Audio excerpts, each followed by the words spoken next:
Mata kuliah Sosiologi Hukum Modul 1 Kegiatan Belajar 2 Sosiologi Hukum dan tempatnya dalam ilmu hukum.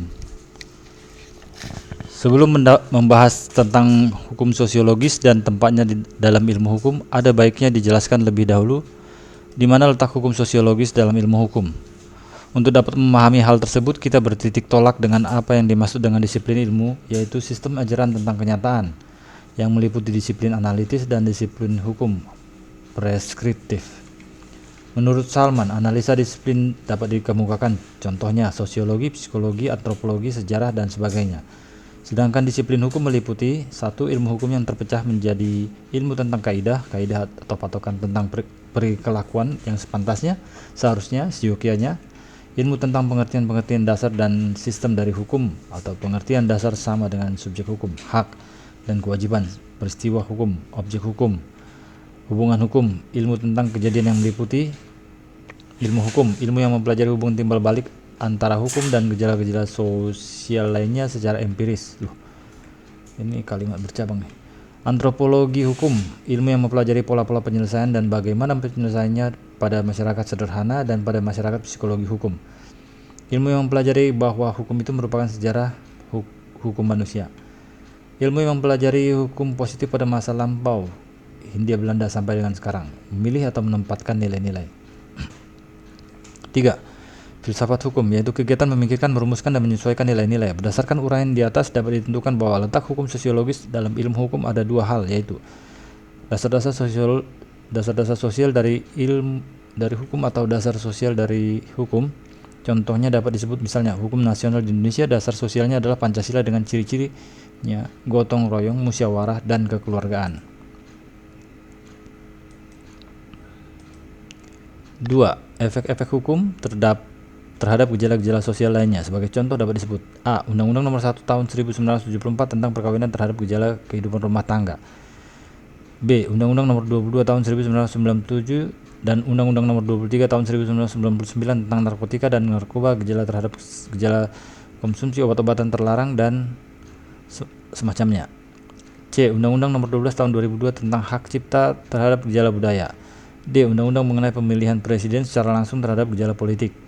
Selain itu, sejak abad 19 telah diusahakan oleh para ahli sosiologi dan hukum untuk memberikan batasan-batasan tertentu pada ruang lingkup sosiologi hukum. Pembatasan tersebut didasari oleh ilmu yang erat dengan ilmu-ilmu perilaku lainnya, behavior science. Seperti yang telah diungkapkan di atas, pembatasan tersebut menimbulkan berbagai pendapat. Secara umum dapat dirangkum pada 4 pendekatan yang biasanya disebut pendekatan instrumental: pendekatan hukum, pendekatan positivistik, dan pendekatan paradigmatik. Suryono Sukanto. Pikiran-pikiran filsafat menjadi pembuka jalan bagi kelahiran hukum sosiologi. Oleh karena secara tuntas dan kritis seperti lazimnya watak filsafat menggugat sistem hukum undangan sebagaimana disebut di atas. Pikiran filsafat tersebut juga dapat dimulai dari titik jauh yang tidak secara langsung menggugat hukum positif. Hal seperti ini misalnya apa yang dilakukan oleh Gustav Radbruch dengan tesis 3 nilai dasar hukum, yaitu keadilan, kegunaan, dan kepastian hukum. Apa yang disebut Radbruch dengan nilai dasar kegunaan menempatkan hukum dalam kaitan konteks sosial yang lebih besar. Oleh karena itu, ia merupakan pembuka jalan bagi kajian hukum yang memperhatikan interaksi antara hukum dan masyarakat. Pemikiran tentang hukum agaknya sangat dipengaruhi oleh suasana yang melingkupinya. Artinya pemikiran yang muncul tidak terlepas dari keadaan masyarakat sebagai hasil konstruksi sosial. Di dalam sejarah pemikiran tentang hukum dapat dilihat manifestasi dari pemikiran hukum itu pada cikal bakal masyarakat yang ada. Dunia hukum bukanlah wawasan esoterik, artinya tidak dapat dibiarkan dengan dunia solen.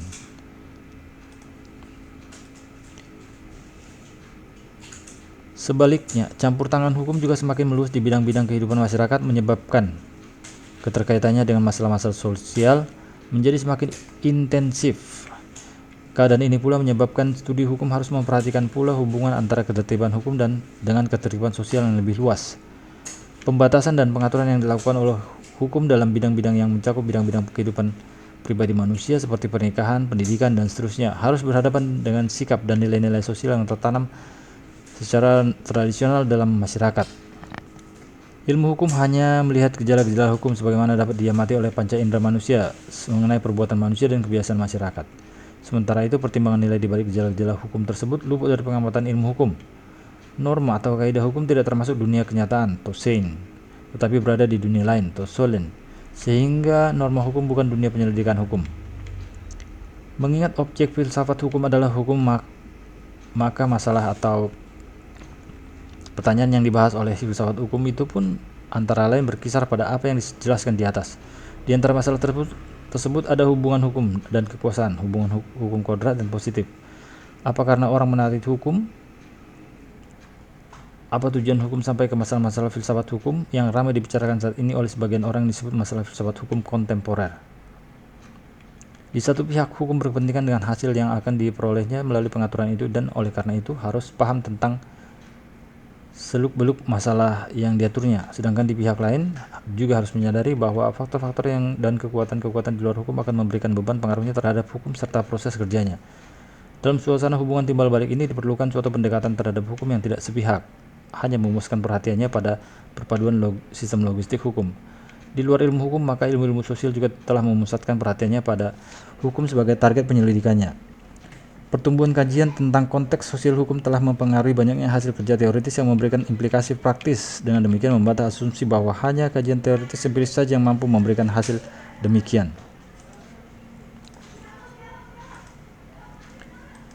Kajian tentang hukum sosiologi masih merupakan sesuatu yang relatif baru. Ia merupakan cabang dari sosiologi. Bidang kedua ini, sosiologi dan hukum, sebetulnya masih menyisakan persoalan tersendiri. Sebab sosiologis sebagai suatu bidang ilmu berusaha memahami dinamika hubungan yang terjadi dalam masyarakat, tidak mempersoalkan baik buruk atau suatu hubungan tersebut. Sebab fakta-fakta sosial tidak terkait dengan suatu nilai, sementara bidang hukum hendak menguraikan tentang baik buruknya suatu hubungan atau fakta sosial. Kendati ada perbedaan antara ilmuwan hukum dan sosiologi pada masa lalu, perbedaan itu pada saat ini telah mengalami pergeseran. Hal ini disebabkan oleh adanya ruang di antara keduanya untuk bertemu dan menjadi satu bahasan ilmu tersendiri. Para sosiolog yang berminat terhadap hukum mempunyai kecenderungan untuk menelaah hukum sebagai suatu gejala yang tidak dapat dipisahkan dari masyarakat. Kemungkinan besar kecenderungan tersebut muncul karena pada awalnya ada anggapan yang kuat bahwa kehidupan hukum dilindungi dari gejala-gejala sosial lainnya. Banyak permasalahan yang berkaitan dengan masalah hukum dapat dijawab secara positif dengan cara mempelajari hukum sebagai fenomena sosial. Norma-norma hukum secara nyata akan menentukan perilaku manusia di dalam masyarakat. Wacana teoritis yang komprehensif mengenai hukum dan masyarakat masih terbatas. Akan tetapi dalam batasan itu terdapat beberapa ahli yang telah mengemukakan proposisi empiris mengenai hukum dalam masyarakat, yang agaknya saling melengkapi satu sama lain. Di antara para ahli yang peduli terhadap hukum dan masyarakat adalah Donald Black dan Roberto Mangabeira Unger. Dalam bukunya yang berjudul The Behavior of Law, Donald Black berusaha menguraikan teori-teori mengenai hukum yang dapat menjelaskan hukum dalam perspektif lintas nasional maupun yang berlaku bagi pribadi-pribadi dalam berbagai masyarakat. Dalam bukunya, Black menyatakan pendapatnya bahwa hukum adalah kontrol sosial pemerintah, artinya bahwa hukum merupakan pengendalian sosial pemerintah yang mempergunakan legislasi, litigasi, dan adjudikasi. Black juga membedakan antara perilaku yang dikendalikan oleh bentuk pengendalian sosial lainnya seperti sopan santun, adat istiadat, dan birokrasi. Dalam hal ini, Black menganggap hukum sebagai suatu variabel kuantitatif yang dapat diukur atas dasar frekuensi terjadinya peraturan undangan, pengumuman berlakunya peraturan-peraturan tertentu, pengaduan, akuntansian terhadap kejahatan, ganti rugi, dan penghukuman dalam situasi sosial tertentu. Dengan demikian, kuantitas hukum bervariasi menurut masyarakat tempat hukum tersebut berlaku. Selanjutnya, Black menjelaskan tentang kuantitas arah dan gaya hukum yang dihubungkan dengan 5 variabel kehidupan masyarakat yang dapat diukur seperti stratifikasi, morfologi, kebudayaan, organisasi, dan pengendalian sosial. Stratifikasi dalam arti perbedaan kekayaan dapat diukur dengan cara meneliti perbedaan kekayaan dan perbedaan tingkat mobilitas sosial. Morfologi yang mencakup aspek kehidupan sosial dapat diukur dengan diferensiasi sosial atau tingkat ketergantungan, misalnya luasnya pembagian kerja dalam masyarakat. Kebudayaan akan dapat diukur atas dasar volumenya, taraf kompleksitasnya, berproses dalam masa tertentu. Organisasi akan dapat diukur atau atas dasar taraf sentralisasi administrasi, gerak kolektif di bidang politik dan ekonomi. Gaya hukum bervariasi menurut sifatnya. Dalam hubungan dengan stratifikasi, maka hukum yang bersifat pidana bergerak ke bawah dalam stratifikasi, sedangkan yang bersifat terputus bergerak ke atas, dan bersifat konsiliatoris berlaku terhadap orang-orang yang sama kedudukannya. Dalam hubungan dengan morfologi, maka hukum cenderung bersifat akusator apabila berlaku antara orang-orang yang saling tidak mengenal, namun bersifat terapeutis jika berlaku sesamanya. Orang-orang yang tidak terorganisasi lebih mudah terkena hukum pidana, sedangkan orang-orang yang menjadi anggota organisasi yang baik dapat mengendalikan diri pada hukum kompensator. Sementara itu, Roberto Mangabeira Unger mengatakan bahwa perkembangan rule of law yang merupakan hukum yang terikat pada norma-norma hukum umum dan otonom hanya mungkin terjadi apabila kelompok-kelompok dalam masyarakat saling bersaing untuk mengendalikan sistem hukum dan apabila terdapat standar-standar universal yang akan dapat mengesahkan hukum negara. Analisis Unger memberikan tekanan pada perspektif sejarah. Tujuannya adalah pemahaman terhadap hukum modern dan masyarakat. Unger meneliti hakikat masyarakat dan membandingkan berbagai masyarakat yang membedakan ciri-cirinya dengan cara menghubungkannya dengan berbagai tipe-tipe hukum khusus, diantaranya hukum adat. Unger menjelaskan hukum adat atau interaksi hukumonal sebagai berikut.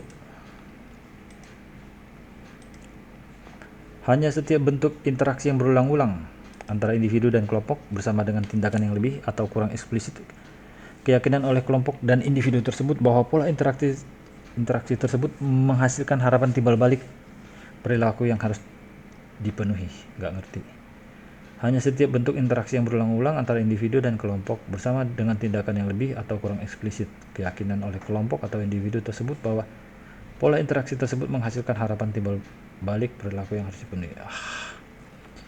Fonsavini menyatakan bahwa hukum itu tidak dibuat dan menyatakan bahwa hukum itu ditemukan dalam masyarakat. Oleh karena itu, mazhab ini sering disebut orang yang mengidap pesimisme hukum.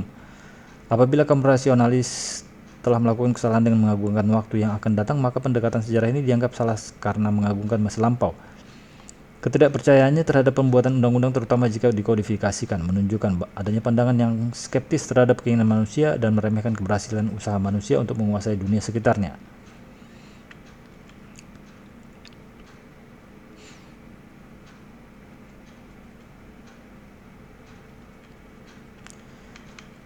Jadi esensi dari pandangan Fonsavini dapat disimpulkan dalam kata-katanya sendiri yang menyatakan, pada permulaan sejarah, hukum sudah mempunyai ciri-ciri yang tetap, khas untuk rakyat seperti bahasanya, adat istiadatnya, dan konstitusinya. Pasti, hukum berkembang dengan berkembangnya rakyat dan menjadi kuat dengan kuatnya rakyat, dan akhirnya hilang jika rakyat kehilangan kebangsaannya.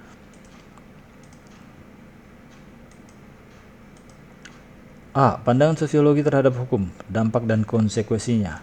Pendekatan sosiologis terhadap hukum ini mulai muncul ke permukaan seiring dengan tuntutan agar ilmu hukum dapat lebih difungsikan untuk memberikan kontribusi pada masyarakat Indonesia yang sedang mengalami perubahan. Pendekatan ini mulai diperlukan ketika kita mulai melihat hukum bukan semata-mata sebagai suatu lembaga yang otonom di dalam masyarakat, melainkan sebagai suatu lembaga yang bekerja untuk dan dalam masyarakat. Dalam hal ini, menurut Sacipto Raharjo, minat kita terutama tertarik pada dua hal, yaitu pertama, proses hukum tidak dilihat sebagai suatu peristiwa yang mengalami suatu isolasi, melainkan kita lihat sebagai proses terwujudnya tujuan-tujuan sosial yang lebih besar. Kedua, tempat hukum di dalam masyarakat, yaitu fungsi yang dijalankan oleh hukum. Hal ini tentu memerlukan adanya pelestarian dan perubahan pandangan ke arah yang lebih mendekati ilmu-ilmu sosial.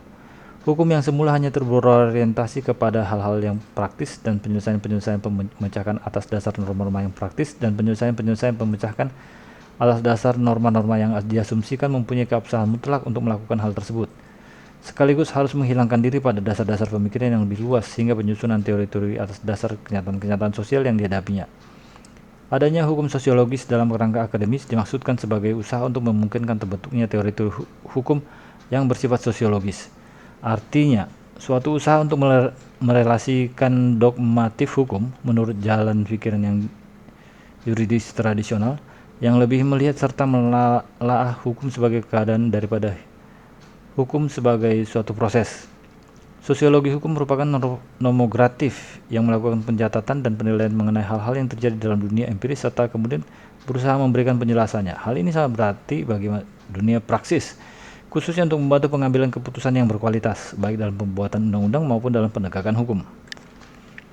Hal ini dimungkinkan karena hukum sosiologi mempergunakan deskriptif optik. Pandangan yang demikian tidak dimaksudkan untuk memberikan suatu pedoman atau petunjuk perilaku konkret kepada anggota masyarakat, melainkan hanyalah untuk memberikan penjelasan mengenai seluk-beluk kedudukan dan cara kerja hukum di dalam masyarakat. Untuk itu, awalnya ia tidak bermaksud memihak terhadap hukum positif. Ia menggunakan detached concern. Apabila ia berhadapan dengan hukum positif, maka hal itu diterimanya sebagai suatu kenyataan di antara berbagai macam kenyataan yang terdapat di masyarakat.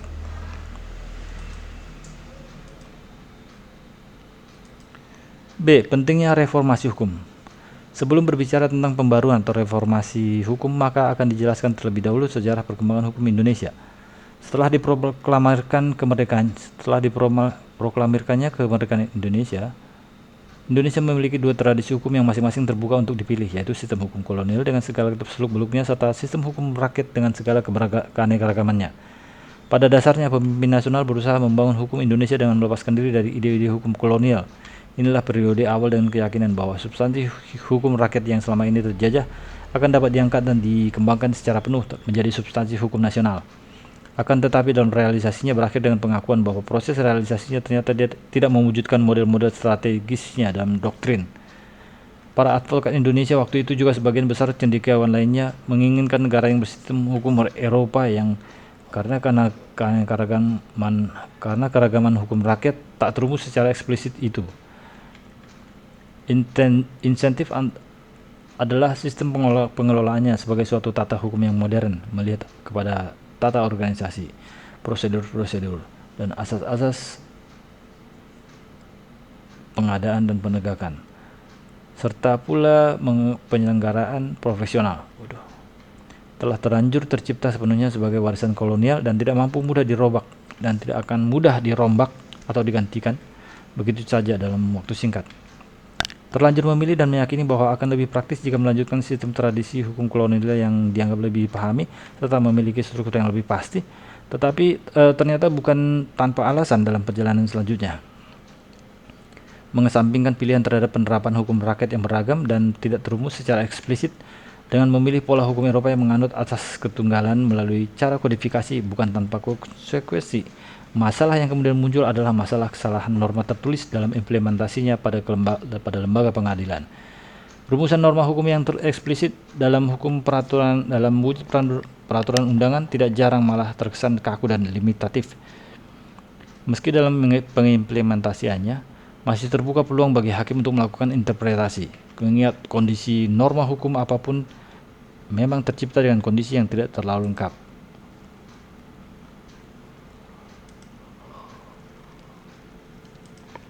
Di samping aspek norma, faktor lembaga pengadilan juga merupakan problema tersendiri. Dalam penerapannya untuk kasus-kasus konkret di pengadilan, norma atau kaidah hukum itu tidak jarang juga memunculkan berbagai persoalan yang bermuara pada sulitnya mewujudkan keadilan atau substansial justice bagi para pencarinya.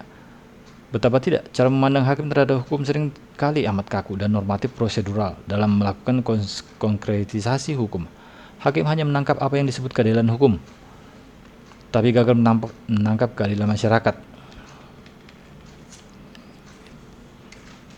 Hukum cuma buat yang beli, macam golok lah, tumpul ke atas tapi tajam ke bawah. Nyebut bang. Dalam hal ini benarlah apa yang dikemukakan oleh Esmi Warasih bahwa penerapan suatu sistem hukum yang tidak berasal atau ditumbuhkan dari kandungan masyarakat merupakan masalah, khususnya di negara-negara yang sedang berubah karena terjadi ketidakcocokan antara nilai-nilai yang menjadi pendukung sistem hukum dari negara lain dengan nilai-nilai yang dihayati oleh anggota masyarakat itu sendiri. Apa yang kemudian terjadi bahwa pengalihan Toranata dan lembaga hukum yang pernah berlaku selama kolonial Belanda adalah sesuatu yang sudah terjadi. Bahkan cara semacam itu pada awalnya dianggap sebagai sesuatu yang lumrah. Hal ini juga pernah disampaikan Sacipto Raharjo melalui tulisannya yang bertajuk Rumus-rumus dalam Pengoperan Hukum.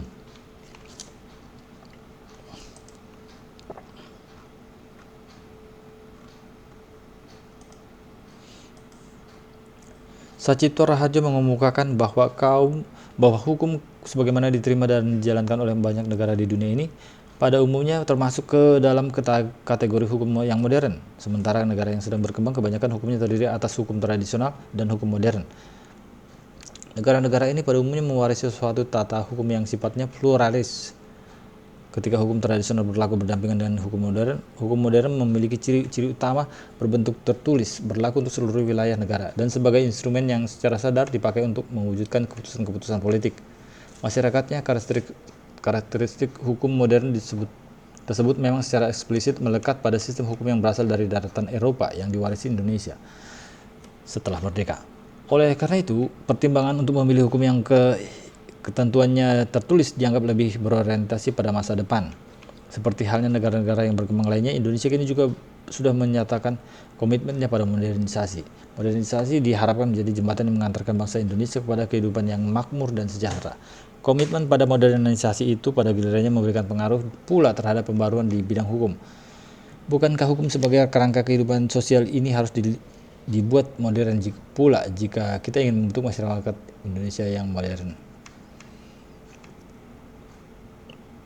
Modernisasi di sini pada umumnya dapat dilakukan melalui dua jalan. Satu, dengan mengembangkan konsepsi-konsepsi serta lembaga-lembaga tradisional sedemikian rupa sehingga dapat memenuhi kebutuhan hidup masyarakat dewasa ini. Dua, dengan melakukan pengoperan hukum dari negara lain. Berbicara tentang pembaruan reformasi hukum, hal ini bukanlah masalah yang sederhana. Masalahnya sangat luas dan kompleks. Reformasi hukum tidak hanya sekedar reformasi peraturan perundang-undangan saja, tapi mencakup sistem hukum secara keseluruhan, yaitu reformasi substansi hukum, struktur dan budaya hukum. Artinya substansi hukum aparat penegak hukum dan pandangan serta nilai-nilai yang budaya yang ada selama ini di masyarakat harus melakukan perubahan menjadi lebih berpihak dan memahami kebutuhan masyarakat agar terbentuknya sistem hukum ideal yang seharusnya terwujud di Indonesia.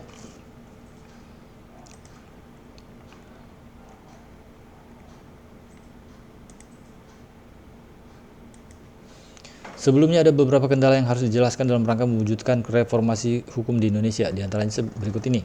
1. Menyangkut masalah hal-hal teknis, yakni dalam mengenali nilai, norma yang hidup di tengah bangsa Indonesia yang terdiri dari berbagai suku bangsa. 2. Kelembagaan. Sampai saat ini di Indonesia belum disepakati adanya suatu lembaga khusus mengkaji peraturan undangan dan sekaligus dikhususkan untuk menyusun dan mengkoordinasikan pembentukan undang-undang. 3. Filosofisnya. Adanya kecenderungan mengabaikan arti penting pertimbangan filosofis terhadap suatu peraturan perundang-undangan yang akan disusun. Hal ini dapat diketahui dari seiringnya ditemukan peraturan undangan yang dalam waktu singkat harus diubah karena ada perubahan sosial, perubahan kondisi sosial, ekonomi, dan budaya masyarakat. 4. Politik hukum. Politik hukum yang diterapkan dalam perumusan peraturan undangan di Indonesia tidak dirumuskan secara tegas tentang ke arah mana aturan akan dibuat. 5. Pengaruh sosial. Reformasi hukum yang sesuai dengan nilai, norma dan budaya bangsa Indonesia sulit diwujudkan sepanjang Indonesia masih dididik oleh kekuatan asing. Kembali ke masalah perbaikan sistem hukum Indonesia. Mengenai pembaruan substansi hukum, kiranya masih relevan dengan apa yang dikemukakan oleh Sunaryadi Hartono yang merekomendasikan beberapa hal dalam rangka pembentukan dan pengembangan hukum nasional Indonesia yang harus benar-benar mendapatkan perhatian, yaitu 1. Hukum nasional harus merupakan lanjutan inklusif modernisasi dari hukum adat dengan pengertian bahwa hukum nasional itu harus berjiwa Pancasila.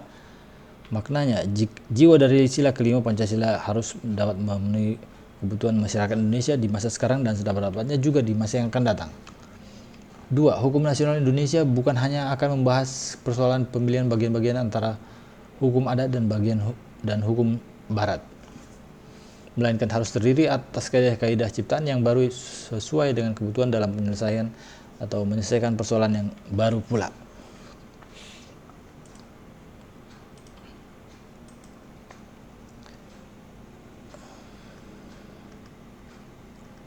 Di sini ada sistem hukum nasional. Sistem hukum Pancasila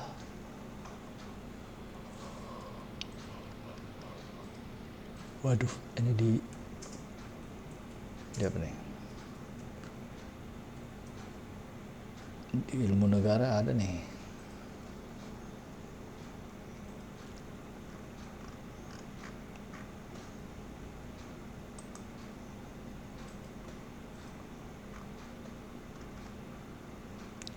Setiap undang-undang hukum yang ada di bawah harus mengacu pada Pancasila sebagai dasar undang-undang hukum. 3. Pembentukan peraturan hukum nasional tujuannya ditentukan secara fungsional. Maksudnya, aturan hukum yang baru itu secara substansial harus benar-benar memenuhi kebutuhan masyarakat. Selanjutnya, hak atau kewajiban yang hendak diciptakan itu juga sesuai dengan tujuan kita untuk mencapai masyarakat yang adil dan dalam kemakmuran serta makmur dalam keadilan. Terkait dengan pembaruan di bidang struktur hukum, moral para aparat penegak hukum sebagai kunci utama dalam penegakan hukum harus dibenahi dan ditingkatkan. Hendaknya sering diadakan pelatihan pelatihan yang dapat menggembleng mental dan moral mereka sehingga benar-benar meresapi amanah yang dibebankan padanya sampai ke dalam hati saat membarinya. Sehingga mereka sadar bahwa tugas mereka merupakan tanggung jawab yang sangat besar bagi kehidupan masyarakat. Selain memerlukan peningkatan moral, pembaruan hukum juga memerlukan peningkatan kualitas keilmuan. Peningkatan kualitas keilmuan diharapkan dapat meningkatkan kualitas produk legislatif dan produk penegakan hukum. Tidak ada artinya undang-undang dan lembaga penegakan hukum dibentuk atau diperbarui apabila ilmu hukum pembuat undang-undang dan aparat penegak hukumnya tidak juga diperbarui dan ditingkatkan. Terlalu banyak fenomena produk legislatif dan yudikatif atau produk penegakan hukum lainnya yang bersumber pada latar belakang keilmuan yang lemah dan rapuh secara substansial dan konseptual.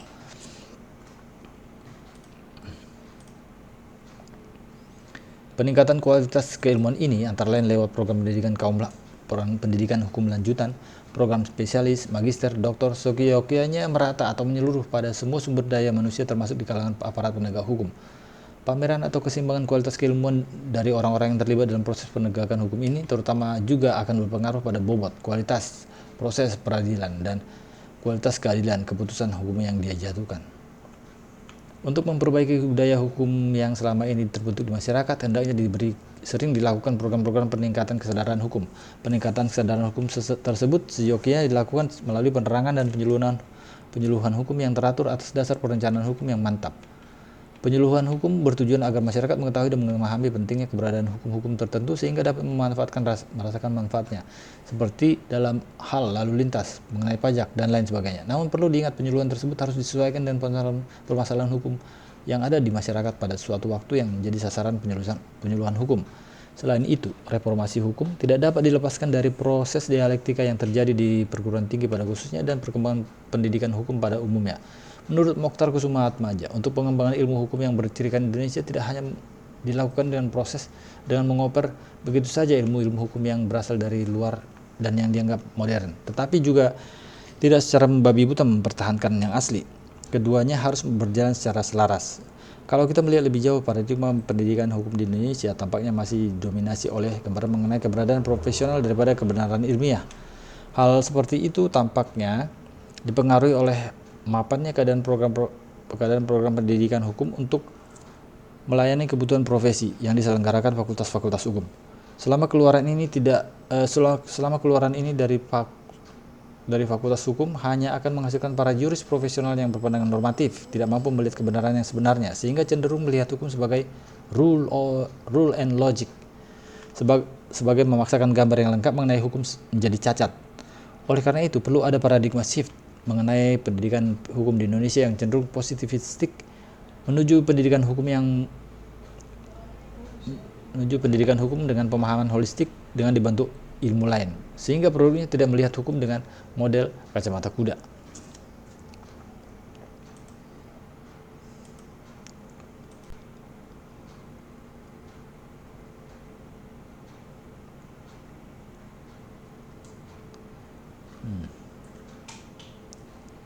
Kenapa malah diisi dengan hingar-bingar politik? Reformasi hukum yang sederhana. Menurut Winarno Surakman, diabaikannya konsep-konsep kesatuan ilmu yang utuh berakibat lemahnya persepsi para pendidik itu. Dari persepsi serupa itulah lahir berbagai tindakan yang juga berdampak sangat lemah jika tidak dapat dinilai negatif. Lebih lanjut, Winarno Surakman berpendapat bahwa ilmu logistik dari tidak adanya perangkat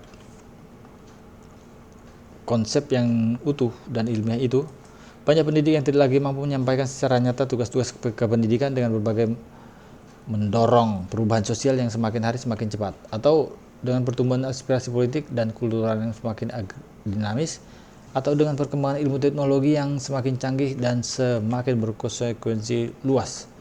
Sebaliknya, mereka tetap tinggal terpaku pada persoalan periferik dan berpikir dalam dunia profesionalisme pendidikan yang sempit.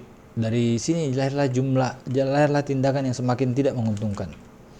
Sektor pendidikan itu sendiri, jenjang pendidikan yang lebih banyak lahir karena pertimbangan praktis dan bukan karena pertimbangan ilmiah, tidak lagi secara serius diteliti. Oleh karena itu, menurut Jimli Asidik, pendidikan hukum di Indonesia di masa depan perlu disesuaikan dengan orientasi sistem hukum di masa depan.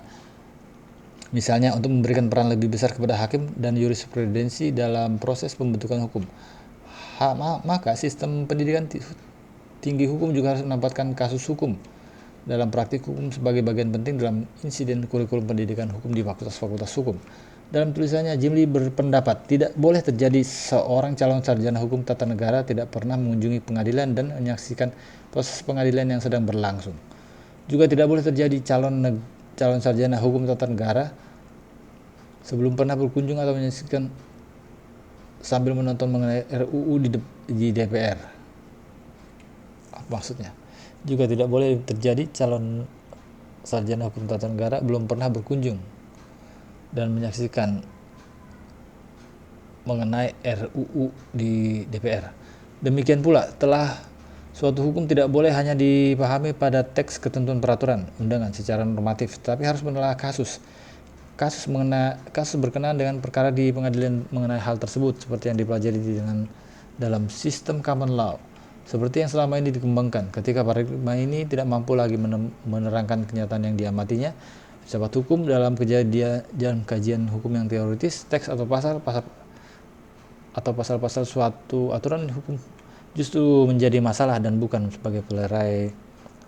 sebatas pelerai konflik yang muncul dalam masyarakat. Dengan demikian, pendidikan keilmuan di bidang hukum di Indonesia akan selalu berubah sesuai perbatasan yang selalu bergeser dan lebih maju masalah-masalah.